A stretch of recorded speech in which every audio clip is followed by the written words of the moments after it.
Moi, ça va vraiment pas. Depuis quelques temps, je fais des boulots tellement déprimants. À la limite du suicide. Heureusement, j'ai refusé de bosser à France Télécom. J'avais été pris pourtant. Mais le premier jour, en arrivant, quand le mec m'a dit d'enlever mes lacets et ma ceinture, j'ai senti le danger. Les centres d'appel de France Télécom, c'est devenu des centres d'appel au secours. Je veux bien travailler, hein, mais je veux pas mourir. Et puis, je veux me sentir utile. Hein. C'est là que je me suis tourné vers l'humanitaire.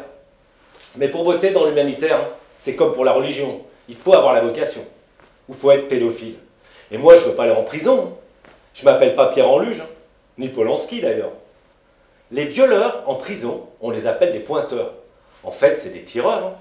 C'est chaud la prison. Il y a des mecs, ils entrent, c'est des parrains. Ils sortent, c'est des marraines. Et pas de doléants. Comme je voulais être utile, je suis devenu auxiliaire de vie. Je m'occupais des personnes âgées, très âgées, grabataires même. Au départ, ça devait s'appeler avec un terme beaucoup plus approprié. Ils ne l'ont pas gardé, je ne sais pas pourquoi. C'était auxiliaire de mort.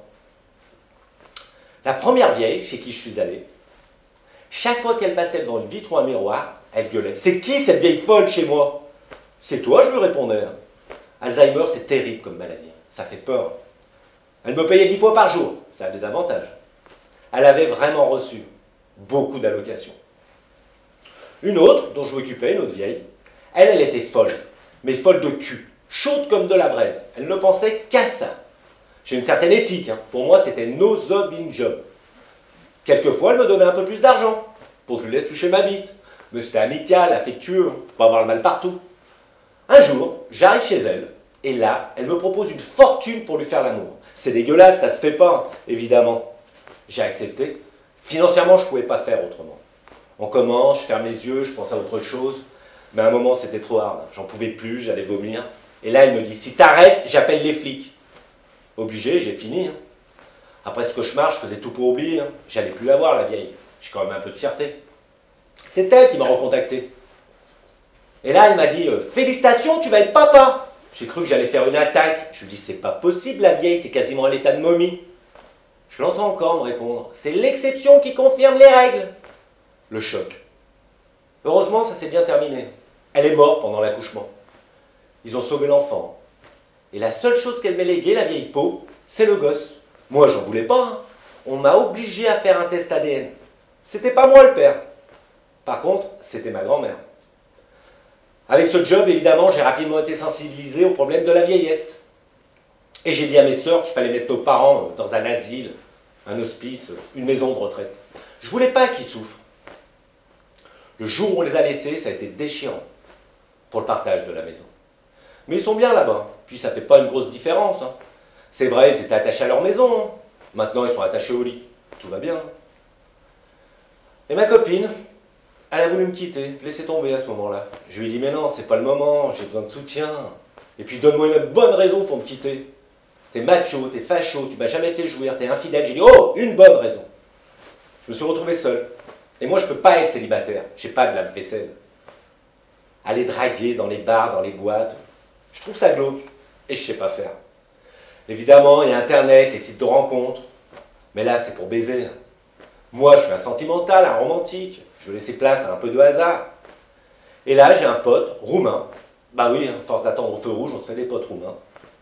Il m'a dit, pour draguer, comme pour mendier, beaucoup plus de chance avec chien ou bébé. Comme il n'y a pas encore de SPA pour bébé, j'ai pris un chien. Et le gros avantage du chien sur le bébé, hein, c'est qu'à 3 mois c'est propre et à 10 ans c'est mort.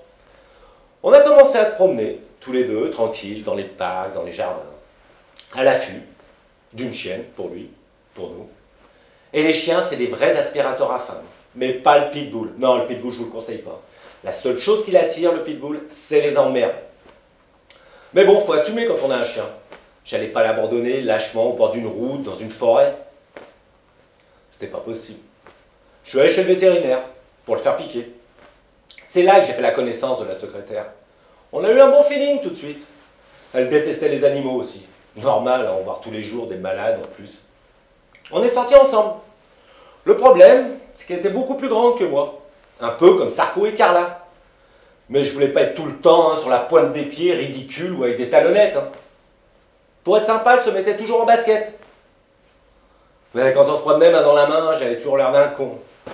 Elle a senti que ça allait nuire à notre relation. Par amour, elle s'est faite amputer des 2 jambes. J'ai trouvé ça magnifique.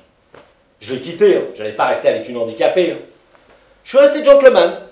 En partant, j'ai mis des piles neuves dans son vibro. Tout passe, tout lasse, sauf la classe, comme dit le grand philosophe français Benjamin Castaldi. Bon, après ça, j'étais perdu. Alors j'ai décidé de suivre une formation dans une filière viticole et audiovisuelle. Je suis devenu alcoolique devant ma télé. Je regardais tout et n'importe quoi, surtout n'importe quoi, notamment les émissions du grand philosophe français. J'ai des potes, des amis qui venaient chez moi. Ils me disaient « Mais putain, arrête d'être devant la télévision !»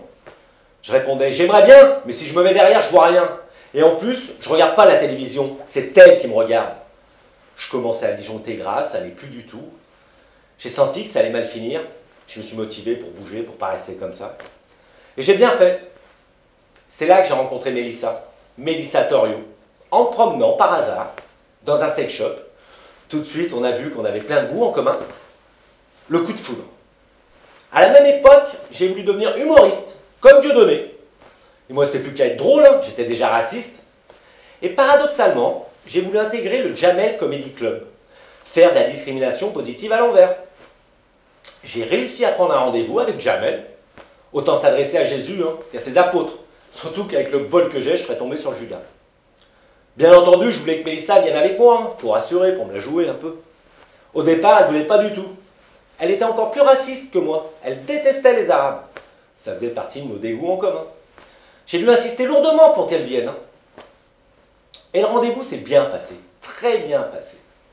En moins d'1 quart d'heure, Jamel m'a dit « Je te prends pas au Comedy Club, mais je te prends ta femme. » Pour un raciste comme moi, se faire prendre sa femme par un arabe handicapé d'1,20 m, je pouvais pas tomber plus bas.